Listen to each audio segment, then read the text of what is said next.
human mechanic fixed the kids' broken toys for free, not knowing they were royal heirs.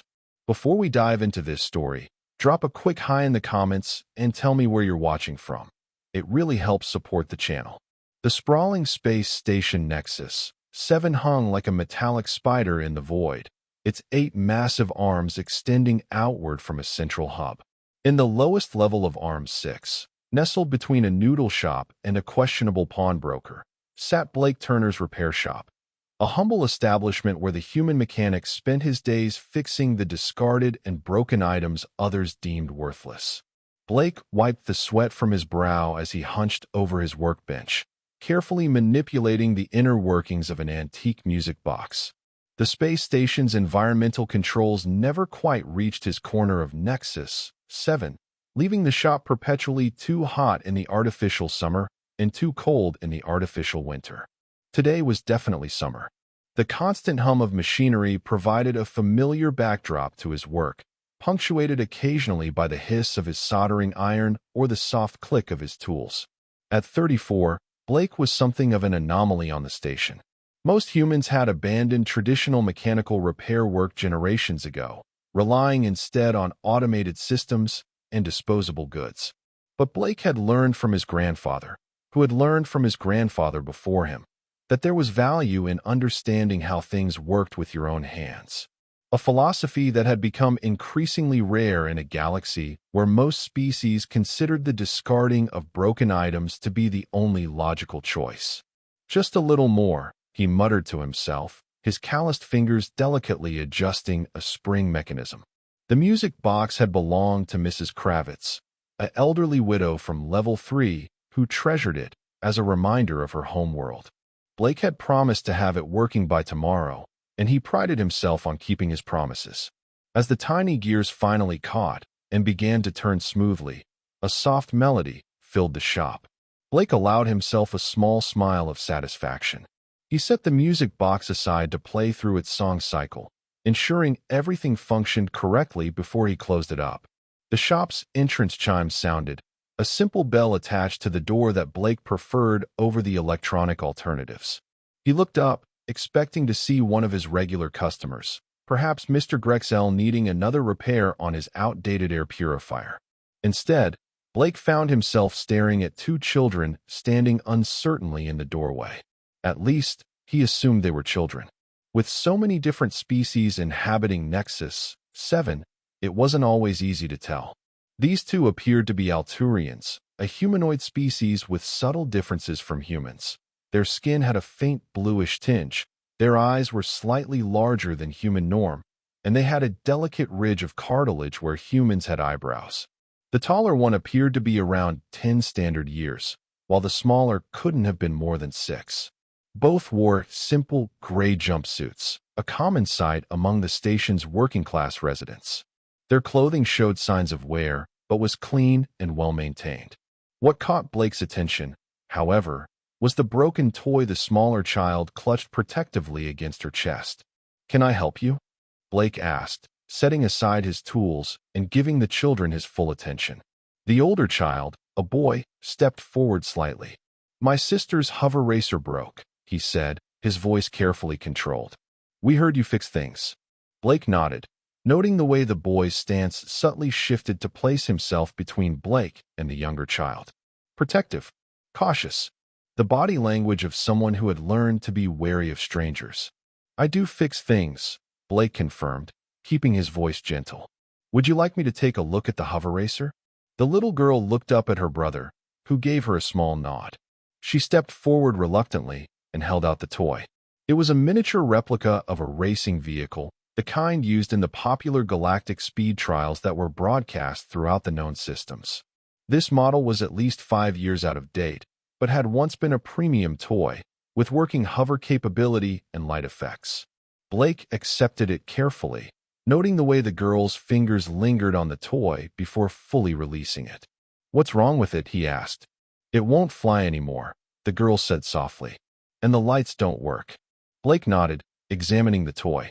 The casing was cracked in several places, and one of the miniature thrusters was bent at an angle. "What's your name?" he asked. "Lyra," the girl replied, then quickly added, We can pay you. She looked to her brother, who reached into his pocket and produced a small handful of mixed currency chips, mostly low-denomination station credits, the kind that might have been saved from small allowances or found discarded in public areas. Blake glanced at the meager offering, then back at the children's faces. Their expressions were guarded, but he could see the hope there, particularly in the little girl's eyes as she looked at her broken toy.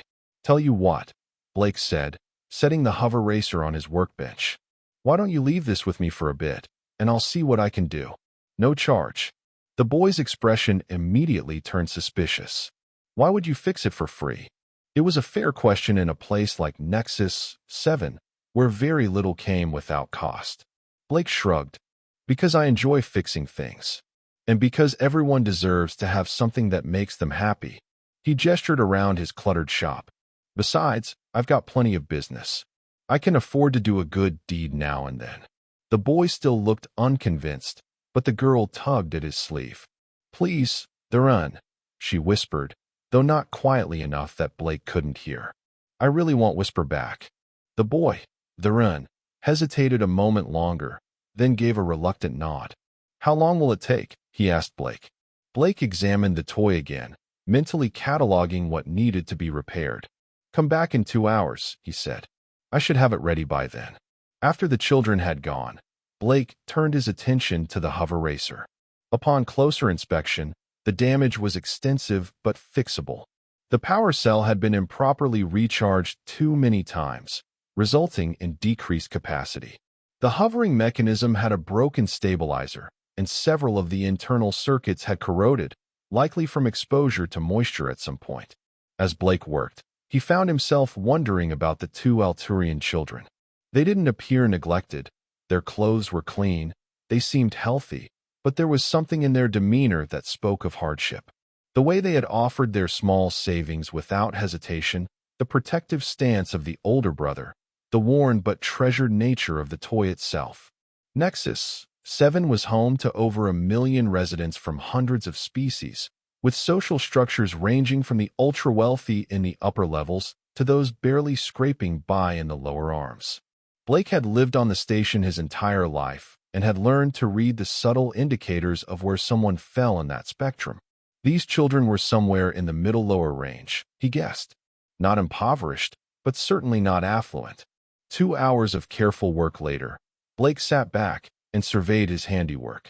He had replaced the power cell with a newer model that would hold a charge longer, straightened and reinforced the damaged thruster, cleaned the corroded circuits, and replaced the cracked sections of the casing with parts salvaged from a similar toy in his scrap box. The hover racer now looked almost new, its lights blinking cheerfully as it floated a few centimeters above his workbench. He had just finished when the door chimes sounded again. The Alturian children had returned, and Blake noticed immediately that they had brought reinforcements. A third child stood with them, an Alturian boy who appeared to be between Darin and Lyra in age. He clutched what looked like a mechanical creature, some kind of robotic pet, its articulated limbs hanging limp. "I fixed your hover racer," Blake said, addressing Lyra. He activated the remote control, making the toy perform a small loop in the air before guiding it gently into the little girl's outstretched hands. Her face lit up with delight as the vehicle settled into her palms, lights pulsing in patterns that matched its gentle humming. "Whisper," she exclaimed, as if greeting an old friend. "You made him better than before." Blake smiled. "I upgraded the power cell, so it should run longer between charges. And I reinforced the casing, so it's a bit more durable now." Durin was staring at the hover racer with barely concealed amazement. "How much do we owe you?" he asked, reaching again for the currency chips in his pocket. "Nothing," Blake replied firmly. "As I said, this one's on the house." The third child stepped forward, holding out his broken toy. "Can you fix Scallion too?" he asked hopefully. The mechanical pet, Scallion, apparently, was a complex piece of technology designed to mimic an animal from the Alturian homeworld, with 6 legs and a segmented body. Its optical sensors were dark, and several of its limbs were bent at unnatural angles. "This is our friend Davi," Durin explained, a note of apology in his voice. When he heard you fixed Lyra's hover racer, he wanted to know if you could help him too. Blake accepted the mechanical pet, turning it over in his hands to assess the damage. What happened to Scallion? He asked. Davi looked down at his feet. I fell down the access ladder in Section 12. Scallion was in my bag. Blake nodded sympathetically. The access ladders between levels could be treacherous, especially for children. I can fix him, he said. But it might take a bit longer than the hover racer. Can you come back tomorrow? The three children exchanged glances, seemingly communicating silently with each other. After a moment, Davi nodded. Tomorrow morning? That works, Blake agreed. After the children had left again, Lyra clutching her repaired hover racer tightly, Blake set to work on the mechanical pet.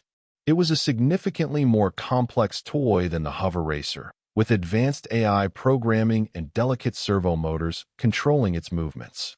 The fall had damaged not only its external structure, but also its central processing unit. Blake worked late into the night, ordering food from the noodle shop next door and eating absently as he methodically repaired and tested each system. By the time he finished, the station's night cycle was well underway, the corridors outside his shop quiet as most residents slept. The following morning, Blake was awakened by the chime of his shop door. He had fallen asleep at his workbench, tools still scattered around him, and the repaired mechanical pet sitting ready. Blinking sleep from his eyes, he looked up to find not just the three children from yesterday, but 5 young Alturians standing in his doorway. Lyra and Therin were there, along with Davi. The 2 newcomers were girls, one clearly older than the rest, perhaps 12 or 13, and the other appearing to be around Lyra's age. Each of the newcomers held broken toys of their own, a holographic storyteller with a cracked projection lens, and a complex puzzle cube with several of its segments missing. We told our friends about you, Therin explained, a hint of embarrassment in his voice. Blake rubbed a hand over his face, trying to wake himself fully. I see that, he said, unable to keep the amusement from his tone. He picked up the repaired mechanical pet and held it out to Davi. Scallion is ready.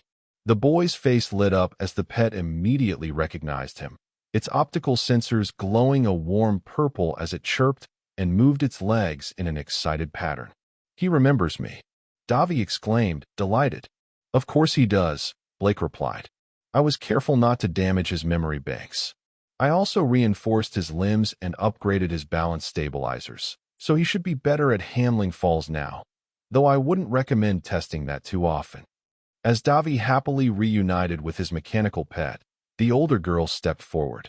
I'm Mira, she said, holding out the holographic storyteller. This was my mother's. It stopped working last month. I've been saving to get it fixed, but no one would even look at it for what I could pay. Blake accepted the device, recognizing it as an older model that had been popular about 15 years ago. What about you? He asked, turning to the youngest newcomer. I'm Ella, the small girl said shyly. My puzzle is broken. Some pieces are missing, and it won't make pictures anymore. Blake examined both items, mentally calculating the work involved. The storyteller likely had a burnt-out projection crystal, a common issue with that model. The puzzle cube was more complex. Without the original pieces, he would need to fabricate replacements that matched the cube's internal matrix exactly. I can fix both of these, he told the children. But the puzzle will take longer. Maybe a couple of days. We can wait, Mira said, her expression serious. If you really don't mind helping us. There was something in her tone, a careful neutrality that reminded Blake of diplomatic officials he'd encountered when they brought items to his shop. She was testing him, he realized, waiting to see what his price would be. No charge, Blake confirmed. Just come back in 2 days for the puzzle. The storyteller should be ready by this afternoon. The children left, Davi practically bouncing with joy as his mechanical pet scurried around his feet. Blake watched them go, feeling a strange mix of emotions. He had always done pro bono work for those who couldn't afford repairs, especially children, but something about this particular group pulled at him. Perhaps it was their obvious care for their possessions, or the way they looked after each other. Whatever it was, he found himself already looking forward to their return. Over the next week, a pattern emerged. Each day, The group of Alturian children would visit Blake's shop, sometimes bringing new friends, each with broken toys or devices that needed repair. Blake fixed them all: a music player with a corrupted memory core, a collection of articulated action figures with missing parts, a virtual pet habitat with a malfunctioning ecosystem, and dozens of other items.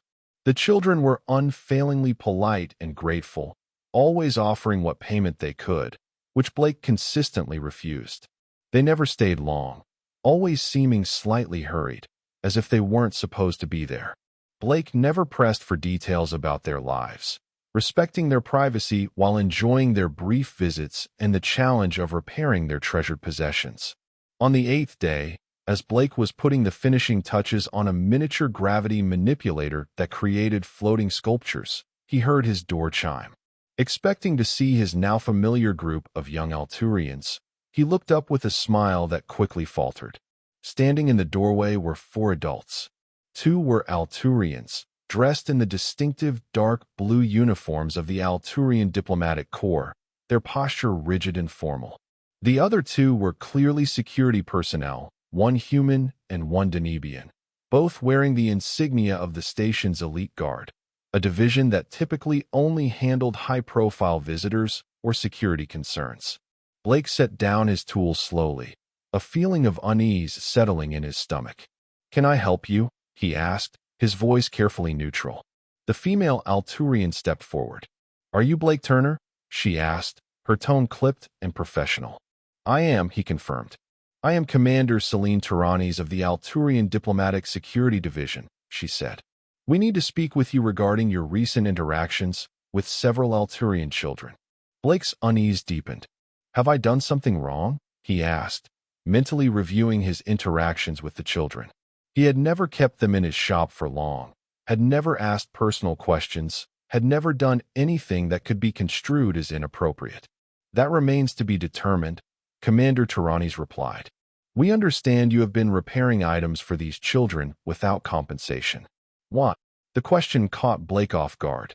"Because they're kids with broken toys," he said simply. "And I can fix them. Why would I charge children for that?" The male Alturian exchanged a glance with Commander Tiranis. "And you had no knowledge of who these children were?" he asked. Blake frowned.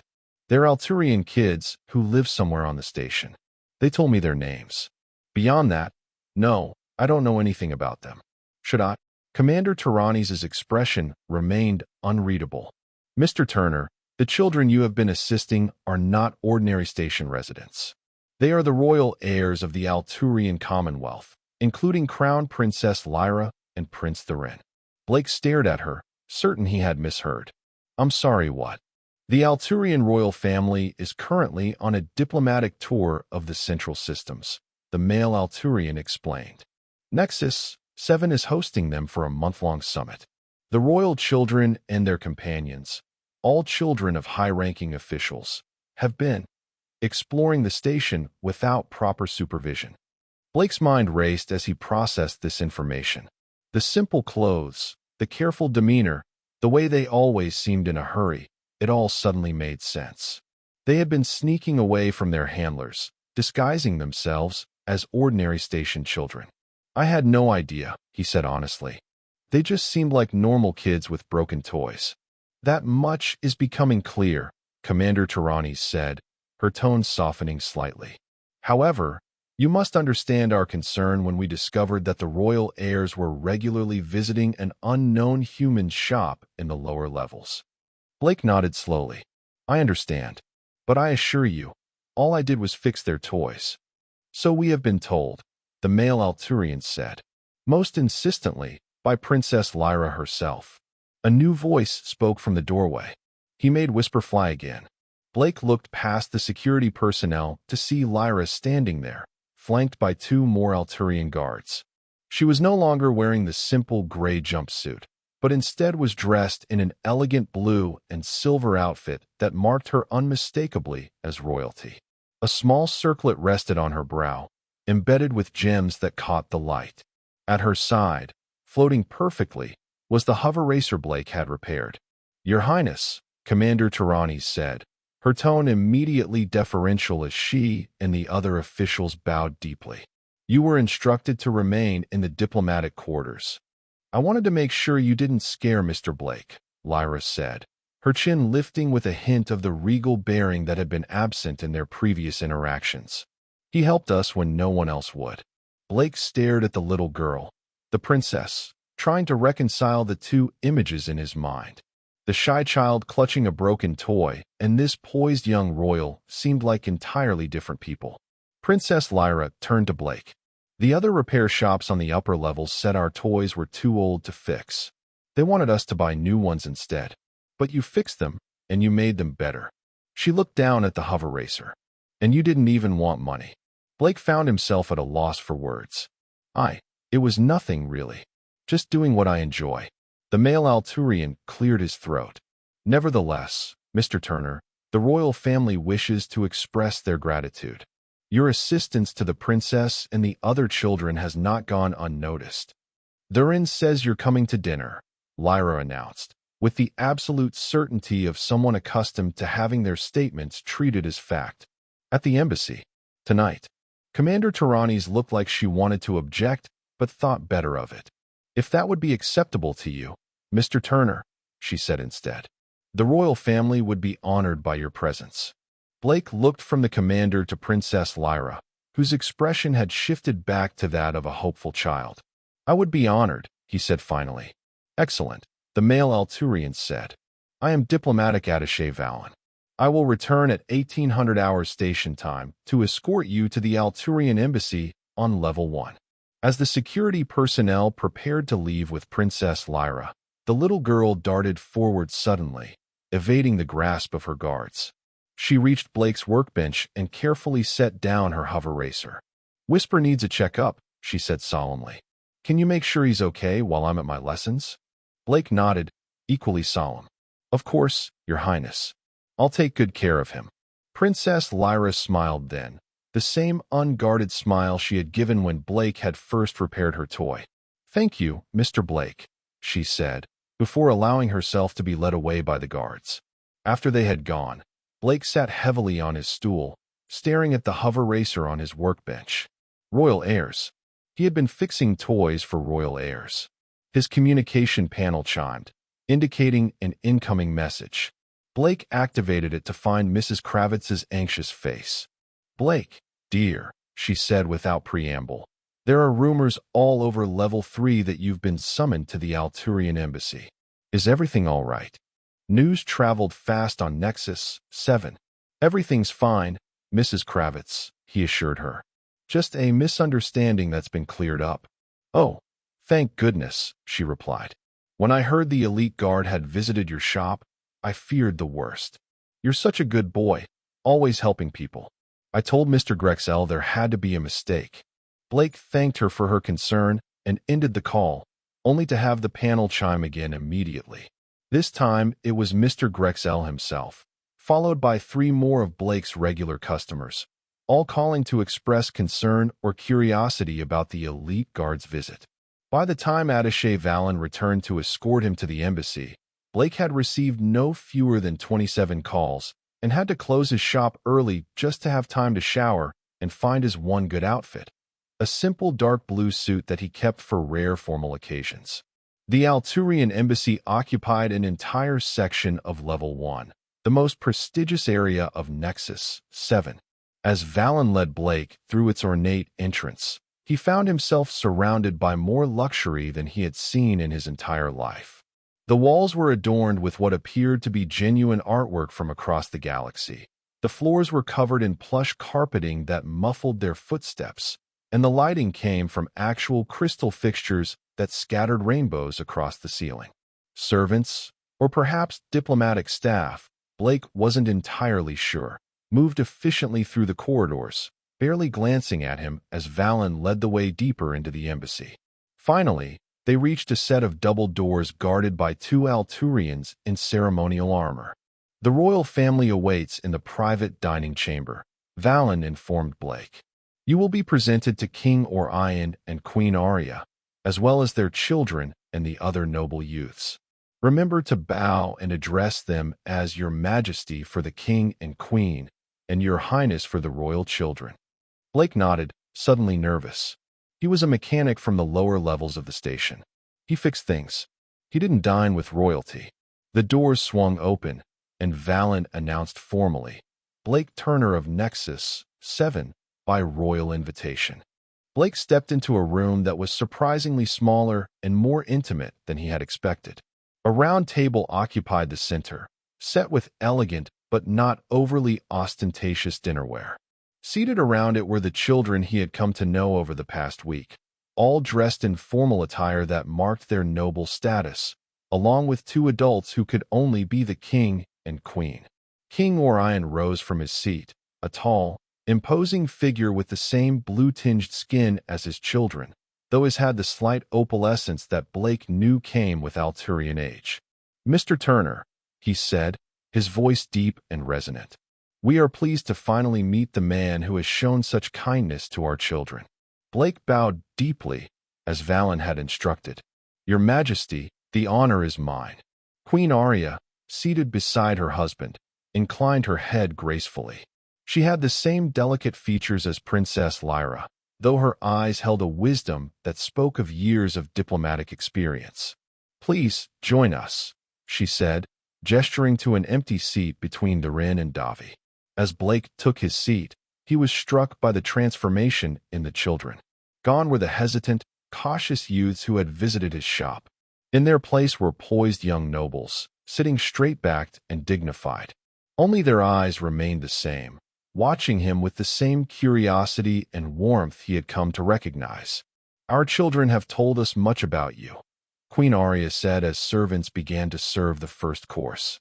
"They speak most highly of your skills and your generosity." Blake felt a flush of embarrassment. "I just fixed some toys, Your Majesty. It was nothing special." "On the contrary," King Orion said, "in our culture, the way one treats children, especially in matters that adults might consider trivial, reveals much about a person's character. You treated our children with respect and kindness, expecting nothing in return. That is uncommon." Durin, seated beside Blake, spoke up. "Father, Mr. Blake didn't know who we were. He just helped us because he could." The king nodded. "So I understand," which makes his actions all the more commendable. As the meal progressed, Blake found himself relaxing slightly. The royal family, despite their formal attire and the occasional protocol observed by the servants, conversed with a warmth and humor he hadn't expected. The children, in particular, became more animated as they recounted their adventures exploring Nexus 7 and their visits to Blake's shop. "You should see his workshop, Father," Lyra said enthusiastically. "He can fix anything. Even things the shops on level 1 say are impossible to repair." "Not impossible," Blake corrected gently.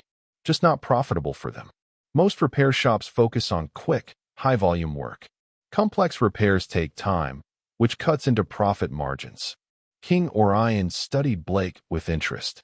"Yet you take on these complex repairs, even when there is no payment involved." Blake shrugged slightly. "I enjoy the challenge. And I believe things should be repaired when possible, not discarded. My grandfather taught me that. A philosophy that seems to be increasingly rare," Queen Arya observed. "Even on Alturia, the trend towards disposable goods has been growing. It is concerning. That's why we went exploring," Mira spoke up. As the oldest of the noble children, she seemed the most comfortable speaking directly to the king and queen. "The palace artificers at home are like Mr. Blake. They repair and create with their hands. But here on the station, everything is automated or replaced. We wanted to see if humans still knew how to fix things." Blake raised an eyebrow. "That's why you came to my shop? As some kind of test?" Durin looked slightly embarrassed. "Sort of. We heard from one of the embassy staff that there was a human mechanic in the lower levels who could fix anything. We wanted to see if it was true. And I'm glad we did," Lyra added firmly. "Because Whisper flies better than ever now." As the meal concluded, King Orion addressed Blake directly. "Mr. Turner, the Alturian Commonwealth values individuals who preserve traditional skills and craftsmanship. We also value those who show kindness to our children." He exchanged a glance with Queen Arya, who nodded slightly. "We would like to offer you a position within the royal household as Master Artificer." You would be responsible for maintaining and repairing royal artifacts and training apprentices in your methods. Blake stared at the king, certain he had misunderstood. Your Majesty, that's incredibly generous, but Nexus 7 is my home. I have a business here, customers who depend on me. Queen Arya smiled softly. We understand your hesitation. Perhaps, then, another arrangement might be more suitable. Before she could elaborate, the doors to the dining chamber opened, and Commander Tyrannes entered with another Alturian official. They approached the king and spoke quietly in his ear. King Orion's expression darkened slightly, but he nodded. It seems our diplomatic duties call, he said, rising from his seat. Mr. Turner, we must attend to an urgent matter with the Galactic Council representatives. However, this discussion is not concluded. Would you be willing to return tomorrow? There is a proposition we would like to discuss with you in more detail. Of course, Your Majesty, Blake replied, also standing. Excellent, Queen Arya said. Therein, please escort Mr. Turner back to his shop. Take 2 guards with you, and return directly to the embassy afterward. Prince Theron nodded, clearly pleased with the responsibility. Yes, mother. As Blake followed Theron and the 2 assigned guards from the embassy, his mind was a whirl of confusion and disbelief. A position in the royal household? Moving to Alturia? It was overwhelming to consider. You look worried, Theron observed as they walked through the upper levels of the station. Just processing, Blake admitted. This morning I was just a mechanic fixing toys. Now I'm having dinner with royalty and being offered positions I never imagined. Theron nodded seriously. Father doesn't make offers lightly. He must really believe in you. But why? Blake asked. I just fixed some toys. It wasn't just that, Theron said. It was how you did it. You didn't ask questions about who we were or why we had expensive toys. You didn't try to take advantage. You just helped. He paused. That matters to my parents. To all of us. They walked in silence for a few minutes, descending through the levels of the station until they reached the familiar corridor of Arm 6, where Blake's shop was located. The contrast between the opulence of the embassy and the utilitarian surroundings of his workplace was stark. Will you consider their offer? Theron asked as they reached the shop door. Blake sighed. I honestly don't know. This is my home. These are my people. I'm not sure I belong in a royal palace. Theron seemed to consider this. Well, whatever you decide, thank you for fixing our things and for not treating us differently when you found out who we are. Blake smiled at that. You're still the same kids who came into my shop. The titles don't change that. After Theron and the guards departed, Blake entered his shop, flipping on the lights and looking around at the cluttered space that had been his life for so many years. His gaze fell on Princess Lyra's hover racer, still sitting on his workbench where she had left it. Beside it were a dozen other items in various states of repair, belonging to his regular customers. Mrs. Kravitz's chronometer, Mr. Grex's atmospheric regulator, the Chintic family's communal cooking unit. Blake sat at his workbench and picked up his tools, finding comfort in their familiar weight. As he worked through his repair queue, his mind kept returning to the king's offer. The opportunity was incredible: financial security, prestige, the chance to work with artifacts and technologies he might never encounter on Nexus 7. But leaving everything and everyone he knew. He was still pondering this when his communication panel chimed. Expecting another curious neighbor, he was surprised to see Commander Tyrannes' face appear on the screen. Mr. Turner, she said without preamble. There's been an incident at the embassy. The royal children are asking for you specifically. Blake felt a spike of alarm. What kind of incident? Are they hurt? Not physically, no, Commander Tyrannes replied. But there is a situation that they believe requires your expertise. A transport will arrive at your location in 5 minutes to bring you to the embassy. True to her word, 5 minutes later Blake found himself being escorted through the corridors of the Alturian embassy at a brisk pace. Commander Tyrannes led him to a different section than he had visited earlier, explaining as they walked. The Galactic Council representatives brought ceremonial gifts for the royal family, she said, including several antique mechanical devices for the children. During the unpacking, there was an accident. They arrived at a large chamber that appeared to be a combination of playroom and study area. The royal children were gathered around a table in the center, their expressions anxious. Spread across the table were the shattered remains of what had once been an elaborate mechanical model of the Alturian solar system, a traditional gift for royal heirs, representing their future domain. Princess Lyra looked up as Blake entered, relief washing over her face. "Mr. Blake, can you fix it?" Blake approached the table, examining the damage. The model was an extraordinary piece of craftsmanship, with planets made from precious metals and gems, all designed to orbit a central sun in precise mathematical patterns. Now it lay in pieces, its delicate gears and springs scattered across the table. "What happened?" Blake asked, carefully picking up a fragment of the mechanical base. Prince Theron looked miserable. "It was my fault. I was trying to show Counselor Vex how it worked, but I activated the wrong sequence. Everything started spinning too fast, and then it just flew apart." "The counselor was very understanding," Mira added quickly. "But Father is presenting the Alturian position to the council tomorrow, and this model was supposed to be displayed as a symbol of our cosmic heritage." "Can you fix it?" Lyra repeated, her eyes wide with hope. Blake surveyed the damage more thoroughly. The model was complex, but the principles behind it were familiar: gears, counterweights, spring mechanisms. Many of the pieces were bent or broken, but the core structure seemed salvageable. "I'll need my tools," he said, "and probably all night.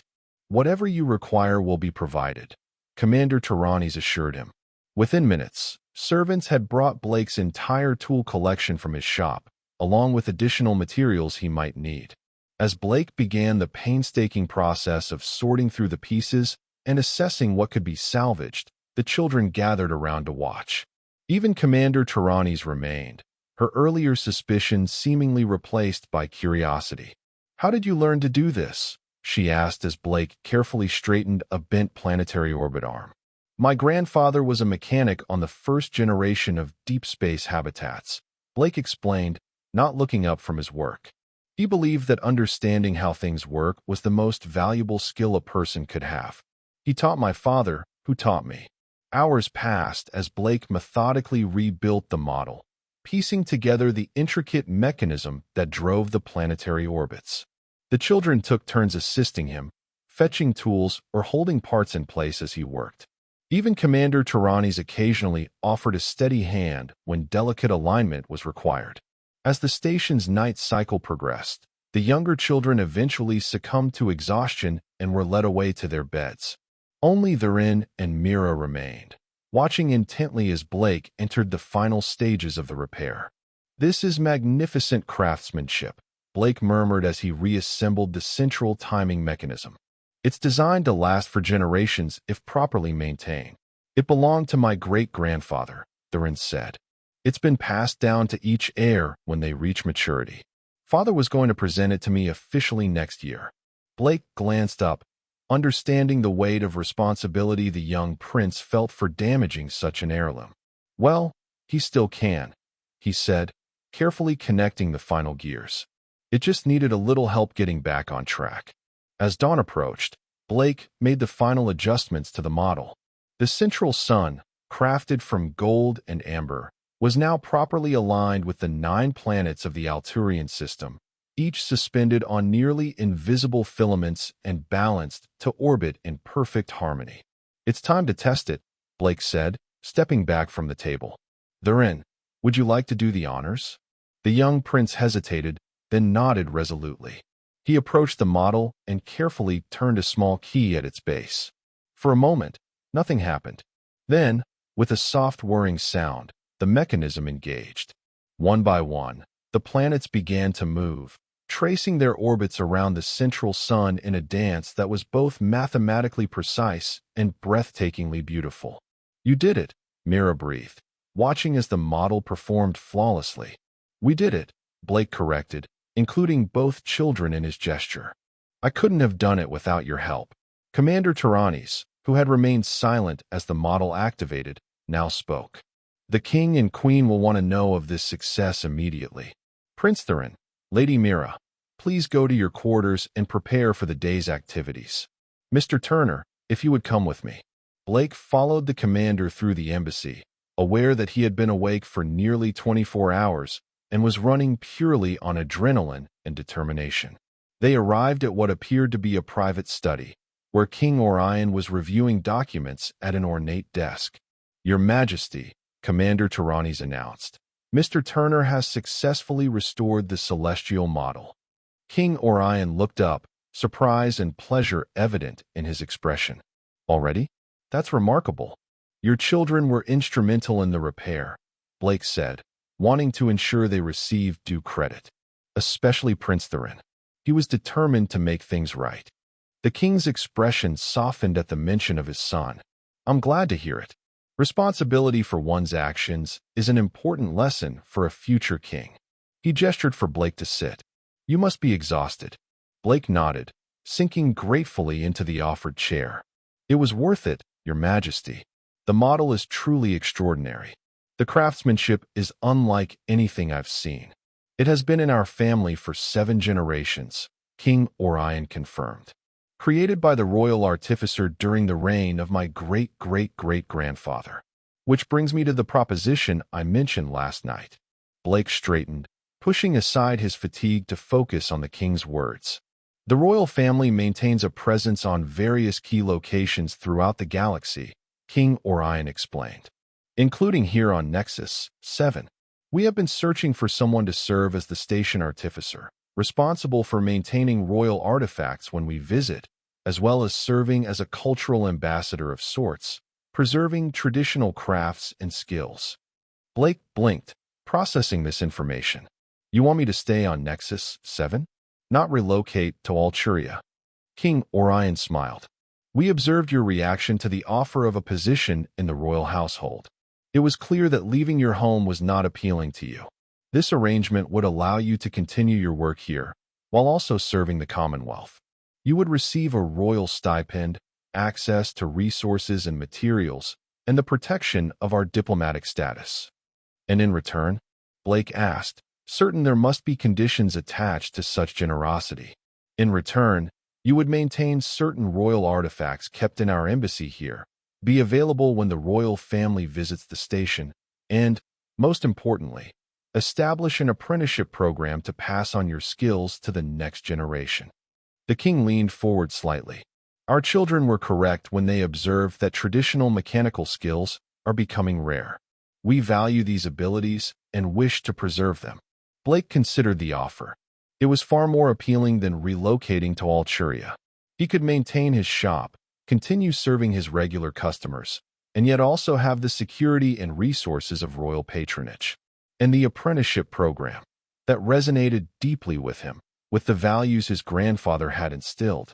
There is one more thing, King Orion added. Our children have become quite attached to you.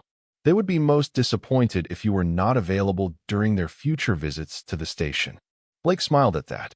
I've become rather fond of them as well, Your Majesty. Then we have an agreement? The king asked. We do, Blake confirmed. I would be honored to serve as station artificer for the Alturian Commonwealth. The formal appointment ceremony took place 3 days later in the main concourse of Nexus 7. Residents from all levels of the station gathered to witness as Blake Turner, the humble mechanic from Arm 6, was officially named Royal Station Artificer. Princess Lyra, resplendent in formal attire but still clutching her hover racer, stood at the front of the crowd. When the ceremony concluded, she approached Blake with a solemn expression. Does this mean you'll still fix our toys? She asked, the concern of a child momentarily overshadowing her royal bearing. Blake knelt to meet her at eye level. Always, Your Highness. That's a promise. Her face broke into a delighted smile. Good, because Whisper will need checkups when I visit, and so will all our other toys. I look forward to it, Blake assured her. As the royal family prepared to depart Nexus 7 the following day, concluding their diplomatic visit, Blake stood with the other officials at the docking bay. The children, once again dressed in their formal attire, lined up to bid him farewell. Thurin approached first, extending his hand in the formal Alturian manner. Until we meet again, Station Artificer Turner. Blake accepted the gesture, then surprised the young prince by pulling him into a quick human-style embrace. Take care of yourself, Therin. And remember, even princes are allowed to make mistakes sometimes. Davi presented Blake with a small package. For you, he said shyly. I made it. Inside was a miniature replica of Scallion, the mechanical pet, crafted from materials found in the embassy. One by one, the children said their goodbyes, each thanking Blake in their own way for the kindness he had shown them. Princess Lyra was the last to approach. I have a royal decree, she announced with all the authority her 6 years could muster. She handed Blake a small, ornate scroll sealed with wax. Blake accepted it carefully. What does it say, Your Highness? It says you have to keep fixing toys for children who can't afford it, Lyra explained seriously. Father helped me write it. It's official. Blake bowed deeply. I shall consider it my most important duty, Princess.